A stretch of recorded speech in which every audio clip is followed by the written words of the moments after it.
Good evening students last class में हमने exercise 6.4 को स्टार्ट करा था। हमने इनके कॉन्सेप्ट्स के बारे में पहले जान लिया था कि किन कॉन्सेप्ट्स पे क्वेश्चन होने वाले। हमने एक्सरसाइज भी स्टार्ट करी थी, कुछ क्वेश्चन कर लिए थे। हमने क्वेश्चन नंबर 3 को थोड़े टाइम के लिए स्किप करा था। बच्चों हम क्वेश्चन नंबर 3 को करने जा रहे हैं, बड़े ध्यान से समझना।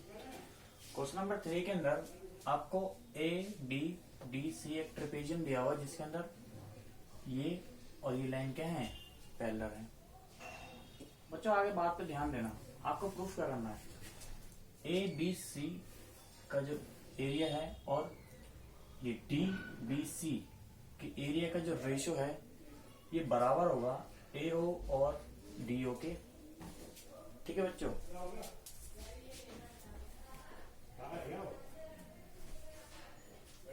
आगे ध्यान देना।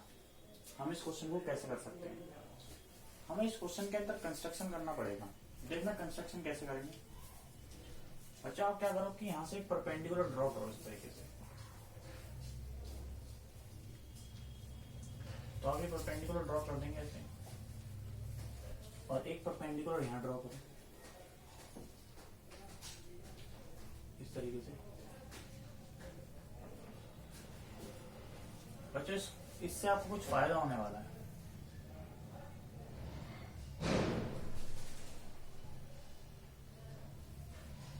बच्चों इन दोनों ट्रायंगल को देखना, ये 90 डिग्री है, ये 90 डिग्री है। ये एंगल और ये एंगल क्या है, वर्टिकल अपोजिट एंगल है। तो यानी कि ये दो छोटे दो ट्रायंगल हैं, सिमिलर होने वाले हैं। ध्यान देना कैसे।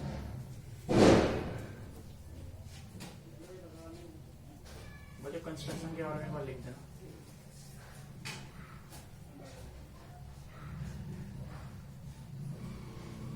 Draw AL perpendicular to BC and BP perpendicular to BC। बच्चा आगे ध्यान देना।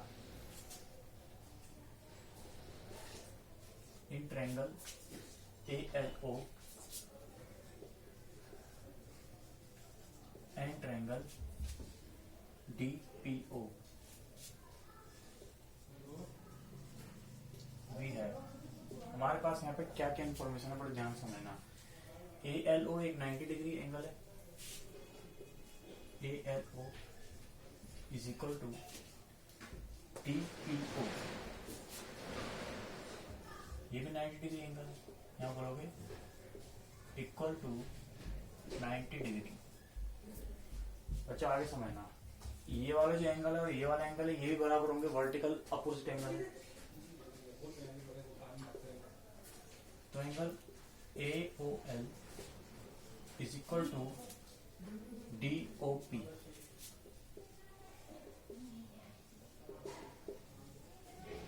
Vertical opposite angle. बच्चों आगे बात को बड़े ध्यान से समझना। आपने दो एंगल इनके इक्वल प्रूफ कर दिए तो ये जरूर सिमिलर होंगे।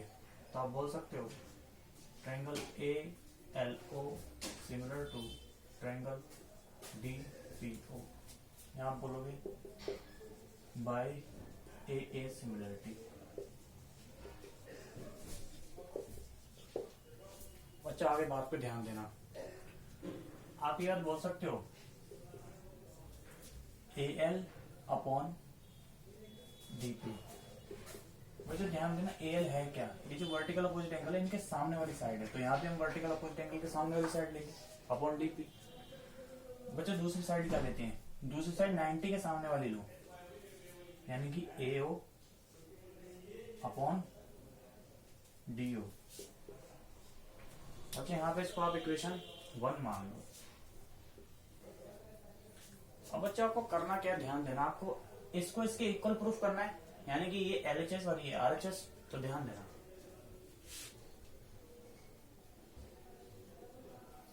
आप कैसे लिखोगे। आप लिख होंगे area of triangle ABC, area of triangle DBC। देखो बच्चों एरिया ऑफ ट्रायंगल ABC पे ध्यान देना, हाफ इंटू बेस। इस ट्रायंगल के अंदर बेस क्या होगा, BC होगा, और हाइट ये क्या है, AL है। तो बच्चा हाफ, इस वाले ट्रायंगल के अंदर बेस बीसी होगा और उस पर डली हुई हाइट क्या है, ये डीपी। बच्चे यहां तक मैं समझ रहा हूं आपको समझ में आया होगा। कुछ बातें कैंसिल आउट हो जाएगी, ये और ये कैंसिल हो जाएंगे। इसके बाद देखना आपके पास आ रहा होगा AL अपॉन DP। बच्चा ध्यान दो, पर AL अपॉन DP की वैल्यू तो ये है इक्वेशन 1 के अंदर। तो आप बोल सकते हो कि area of triangle ABC upon area of triangle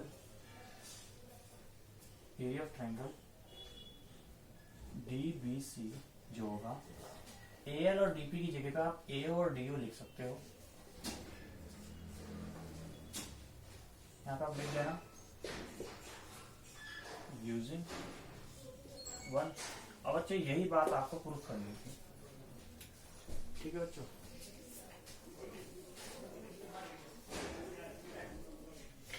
बच्चे इसको नोट कर लें, इसके बाद हम आगे चलते हैं।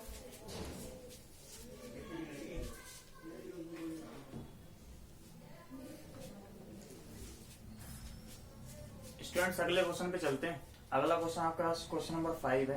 क्वेश्चन नंबर 4 तो हमने बच्चों लास्ट क्लास में कर लिया, इसलिए हम क्वेश्चन नंबर 5 पर जंप करते हैं। बच्चों इसके अंदर देखना, आपको ABC एक ट्रायंगल दिया हुआ है, DEF क्या है, ये मिड पॉइंट्स हैं। ये जो जिस साइड्स पर डले हुए साइड्स पर क्या है, मिड पॉइंट है, यानी कि बराबर बाइसेक्ट कर देंगे, बराबर बांटेंगे। ठीक है बच्चों, मेरी बात पर ध्यान से गौर करना। According to mid point theorem ये लाइन क्या इसके पैरेलल नहीं हो जाएगी? ध्यान देना, ये जो लाइन है ये इन दोनों लाइन की क्या होगी, पैरेलल होगी। अगर आपको मिड पॉइंट थ्योरम याद होगी तो आप समझ जाएंगे। अगर आपको मिड पॉइंट थ्योरम याद नहीं आ रही तो आप थेल्स थ्योरम इसके ऊपर अप्लाई करके देखो। दिस अपॉन दिस होगा 1, क्योंकि दोनों साइड 1 बराबर है। दिस अपॉन दिस भी क्या होगा 1, यानी रेशियो बराबर तो तभी हो सकता था जब ये साइड और ये साइड क्या है, पैरेलल होती। आगे देखना, ठीक इसी तरीके से ये वाली साइड ये वाली साइड्स क्या होंगी, पैरेलल होंगी। ठीक है बच्चों, और देखना ये वाली साइड्स, ये वाली साइड और ये वाली साइड क्या होगी, पैरेलल होगी। अब आगे बड़े ध्यान से फोकस करना। बच्चों आप देख पा रहे हो, आप यहाँ पे लिखोगे बाय मिड पॉइंट थ्योरम, या फिर आप बच्चे यहाँ पे यही बोल सकते थे by Thales theorem. Thales theorem के अकॉर्डिंग भी आप ऐसा बोल सकते हो। तो ध्यान देना, आप बोलोगे कि जरूर DF जो साइड होगी ये पैरेलल होगी किसके, BC के। EF जो साइड होगी ये पैरेलल होगी किसके, AB के। और बच्चों DE जो साइड होगी ये पैरेलल होगी किसके, AC के। बच्चों अगर इस तरीके से पैरेलल लाइन बन जा रही है तो ध्यान देना, ये एक पैरेललोग्राम बन रहा होगा, ये एक पैरेललोग्राम बन रहा होगा, ये एक पैरेललोग्राम बन रहा होगा। ध्यान देना, आप बोलोगे कि जरूर BEFD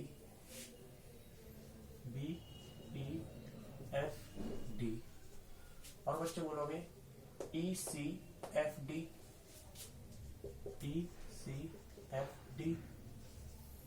एंड EFAD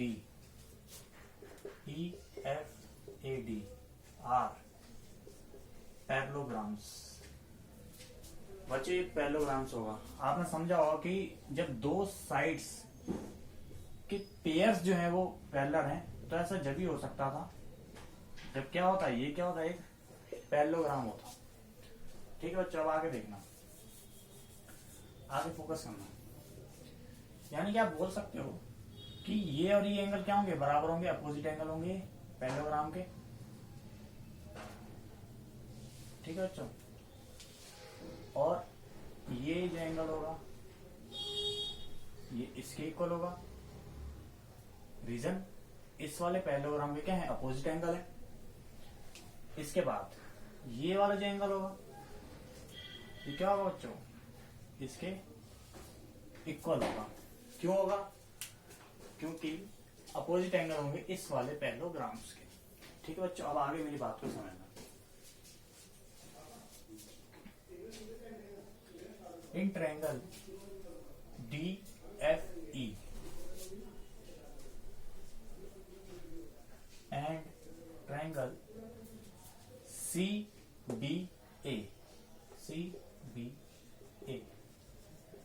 भी है बच्चा। एक बात पे गौर करना, अगर आप कंफ्यूजन से बचना चाहते हो तो इन नाम को भी आप सिस्टमेटिक लिखना। ध्यान देना, मैंने डी वाले एंगल के पॉइंट्स को पहले लिखा जो कि रेड एंगल द्वारा शो हो रहा है, और यहाँ पर सी वाले को पहले लिखा।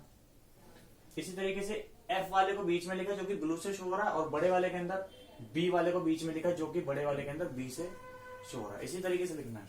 आगे देखना, इन दोनों ट्रायंगल के अंदर देख पा रहे हो कि एंगल डी जो है ये एंगल सी के बराबर है,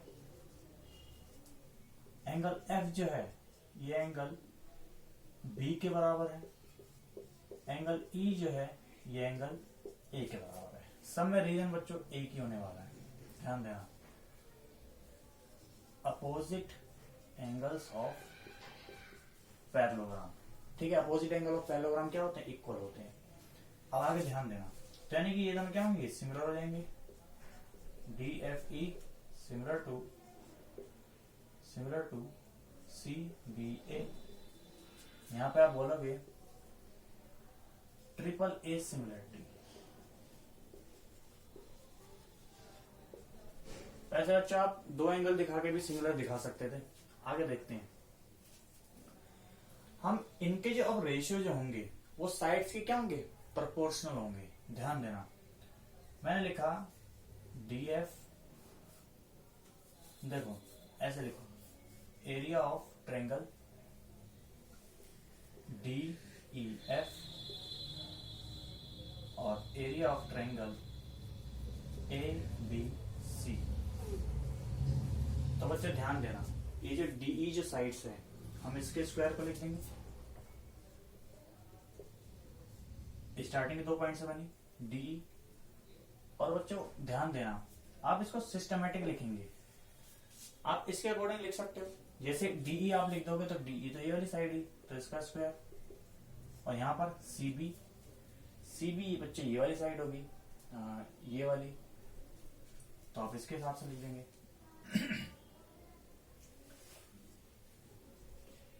CB स्क्वायर।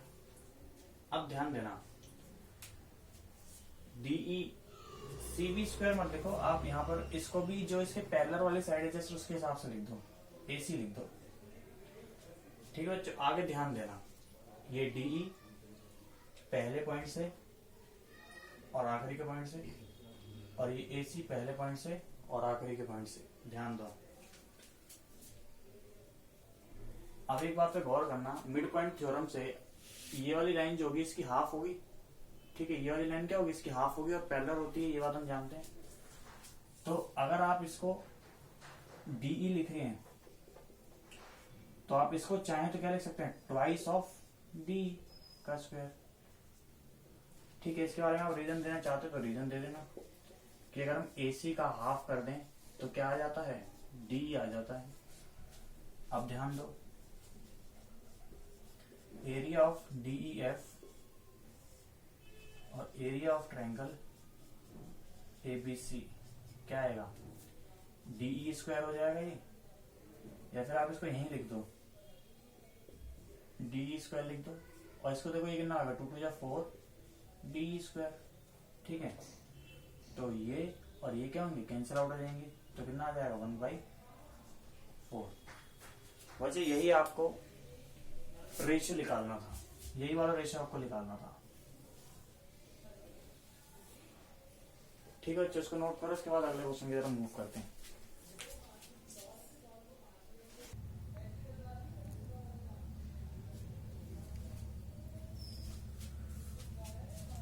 बच्चे आगे चलते क्वेश्चन नंबर 6 के अंदर। क्वेश्चन नंबर 6 में आपको बोल रखा है कि यदि दो ट्रायंगल सिमिलर हैं और उन दोनों ट्रायंगल के अंदर एक टॉप वर्टेक्स से मीडियन डला हुआ है, तो उनके एरिया का जो रेशियो होगा वो मीडियन के स्क्वायर के बराबर भी हो सकता है।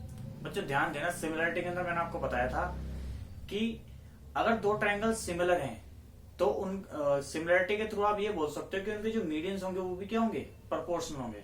बच्चों तो मीडियंस अगर प्रोपोर्शनल है तो एरिया का जो रेशियो होगा वो मीडियंस के स्क्वायर के बराबर हो सकता है। देखना कैसे, अगर ये दोनों ट्रायंगल सिमिलर थे तो इनके एरिया का जो रेशियो है ये ए बी स्क्वायर और ये कॉरस्पॉन्डिंग साइड्स जो इसकी है ये डी स्क्वायर के बराबर हो सकता है। बच्चों ध्यान देना, सिमिलर इस तरीके से है कि ये एंगल और ये एंगल क्या है, आपस में इक्वल है। आगे मेरी बात पे गौर से देखना, आप ये बात बोल सकते हैं कि अगर ये दोनों सिमिलर हैं तो आप ये बात बोल सकते हो कि A B upon D E जो होगा ये किसके इक्वल होगा, B C upon E F P. ठीक है बच्चों, आगे समझना। अब ये जो बीसी है इसको आप ट्वाइस ऑफ बीपी लिख सकते हो, तो आपने लिखा ट्वाइस ऑफ बीपी।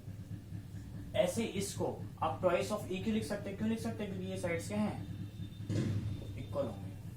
तो आप ट्वाइस ऑफ ई क्यों लिख सकते हो, बच्चे 2 से 2 कैंसिल आ जाएगा, तो ए बी अपॉन डी जो होगा आपका बीपी और ई क्यू के इक्वल हो जाएगा। आगे मेरी बात पे गौर करना, आप ये बात देखोगे कि आपको एक चीज पहले से ही पता है, आपको ये और ये प्रोपोर्शनल मिल गए इस ट्रायंगल के अंदर, और आपको angle B physical to angle E मिल गया, तो यहाँ पे एक सिमिलरिटी लगाई जा सकती है। ध्यान देना, in triangle A B P and triangle D E Q we have, इन दोनों ट्रायंगल के अंदर ये क्या हो जाएंगे, सिमिलर हो जाएंगे बच्चों। ठीक है, अब इसको डायरेक्ट लिख दो, हमने ये दो बातें तो पहले बता दी, तो आप डायरेक्ट बोलो कि भाई ए बी पी जो होगा ये सिमिलर होगा डी ई क्यू के। ठीक है बच्चों, आगे समझना। अच्छा, सिमिलर हो गए तो हम ये बात बोल सकते हैं कि A B upon D E जो होगा ये A P upon D Q के इक्वल होगा। ठीक है बच्चों, अब बड़े ध्यान से देखना, सिमिलर थे तो हम ये वाला लिख सकते थे, पर इसकी जगह पे आप ये लिख सकते हो, इसको मान लो बच्चों इक्वेशन 1 और इसको मान लो इक्वेशन 2। फिर देखना, पुटिंग 2 in 1 वी गेट, देखो बच्चों ए बी और डी की जो वैल्यू आई है इसको आप यहाँ पुट कर सकते हैं, तो आप बोलोगे कि area of triangle A B C जो होगा area of triangle D E F. अब ध्यान देना, ए बी यहाँ पे लिखा हुआ था ए बी का स्क्वायर, तो आप क्या लिख सकते हो, ए पी अपॉन डी क्यू का स्क्वायर।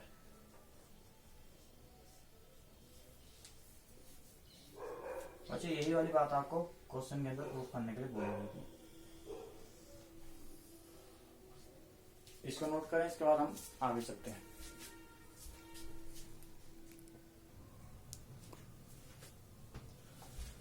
बच्चे आगे चलते हैं क्वेश्चन नंबर 7 में। क्वेश्चन नंबर 7 में ध्यान देना क्या बोला हुआ है, क्वेश्चन के अंदर लॉजिकली चीजों को सेट करा हुआ है। क्वेश्चन के अंदर बोला है कि आपके पास एक स्क्वायर है, स्क्वायर के अंदर एक इक्विलेटरल ट्रायंगल खींचा गया है। इक्विलेटरल ट्रायंगल बच्चों ध्यान देना किस किस तरीके से बनाए गए हैं। मान लो एक इक्विलेटरल ट्रायंगल उसकी साइड्स पर बना हुआ है, जैसे यहां से बनेगा,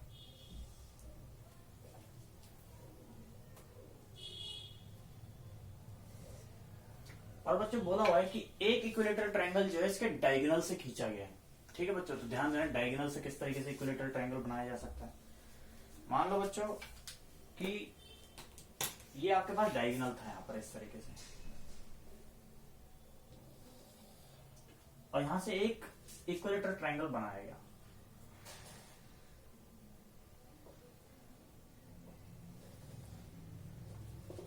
तो इक्विलेटरल ट्रायंगल ऐसे बनाया जाएगा, बच्चों ध्यान देना, इनके कुछ नाम लिख लेते हैं। इनके नाम आप लिखोगे तो आप देखना, इसका नाम एम लिख दो और इसका नाम एम लिख दो। अब आपको बोला क्या गया, बड़े ध्यान से मेरी बात को समझना। आपको ये बात प्रूव करनी है कि एरिया ऑफ ट्रायंगल NDC जो होगा ये हाफ होगा किसका, एरिया ऑफ DNB का, DNB का। बच्चों क्वेश्चन काफी इजी है, कोई बहुत मुश्किल क्वेश्चन नहीं है। देखना, लेट ABCD इज स्क्वायर, ठीक है बच्चों, विद साइड्स, जिसकी हम साइड्स क्या मार रहे हैं, AB, BC, CD और DA, और इन सबको हम X से डिनोट कर रहे हैं, X यूनिट, ठीक है बच्चों। यानी कि आपके पास ये X होगा, ये X होगा, ये X होगा, ये X होगा। बच्चों मेरी बात पे गौर करना हो, क्या स्क्वायर के अंदर ये 90 डिग्री नहीं होगा क्या, ये 90 डिग्री होगा। तो बच्चों ध्यान दो, इस ट्रायंगल के अंदर आप पाइथागोरस थ्योरम लगाओ। In triangle DAB angle A is equal to 90 degree. अगर A 90 डिग्री है तो आप ये वाली साइड्स जो DB है ये कैसे निकाल सकते हो, हाइपोटेनस का काम करेगी इस ट्रायंगल के अंदर। तो ध्यान देना, आप DB के बारे में बोलोगे कि DB जो होगी x square plus x square का क्या होगी, स्क्वायर रूट होगी, ठीक है बच्चों, स्क्वायर रूट होगी।